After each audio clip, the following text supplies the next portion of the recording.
Praise the lord. ఈ మధ్యాహ్న సమయంలో 2వ దినవృత్తాంతములు 20వ అధ్యాయము 13వ వచనం చదువుకుందాం. యూదా వారందరూ తమ శిశువులతోనూ భార్యలతోనూ పిల్లలతోనూ యెహోవా సన్నిధిని నిలువబడిరి. యూదా రాజులలో శ్రేష్టమైన వారిలో ఒకడైన యెహోషాపాతు కాలము ఇది. ప్రజలను దేవుని యొద్దకు నడిపించుటకు సహాయం చేయుటకై బైబిల్ బోధకులను అతడు అంతటా పంపించాడు. ఒకసారి మోయాబీయులు మరియు అమ్మోనీయులు రాజ్యం మీద దాడి చేసినప్పుడు రాజు ప్రజలందరినీ ప్రభువు ముందు సమావేశపరిచాడు. దేవుడు ఎన్నడూ తప్పిపోడు. ఆయన మనకు చీకటి శక్తుల మీద జయమునిచ్చాడు.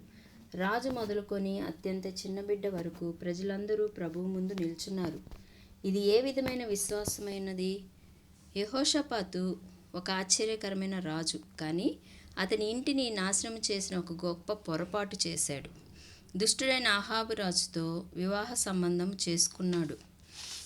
ప్రజలందరూ ప్రభువు ముందు నిలిచినప్పుడు ఆ దినమున గొప్ప విజయము లభించింది.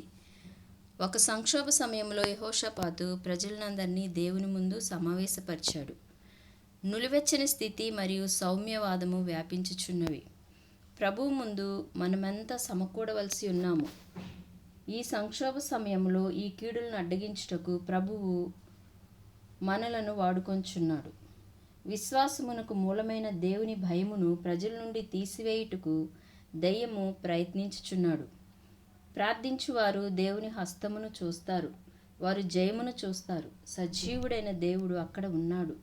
యూదా వారంతా భార్యలు, పిల్లలు మరియు యవనుల ముందు నిల్చున్నారు. ప్రజలను దేవుని సన్నిధిలోనికి కదిలించుట సులభమైన విషయం కాదు. అయితే ప్రయాణ సదుపాయములు లేని ఆ దినాలలో వారందరూ దేవుని ఎదుట సమకూడినారు. దేవుని పిల్లలను గూర్చిన కీడును ప్రజలు సులభముగా నమ్మి ఇతరులకు తెలియజేస్తారు. అది చాలా ప్రమాదకరమైన విషయము. మన దేశంలో విగ్రహారాధన అధికమగుచున్నది. మనమందరము దేవుని ఎదుట సమకూడవలసి ఉన్నాము. ప్రజలందరూ భార్యాపిల్లలతో దేవుని ఎదుట నిలిచి శత్రువు యొక్క సైన్యమును జయించారు. యూదాలో ఎటువంటి సంఘటన మనమందరము కూడా జయించువారముగా ఉంటాము. సంఘము క్రిందకు వెళ్లకుండా మనము చేయుదుము. ఆమేన్.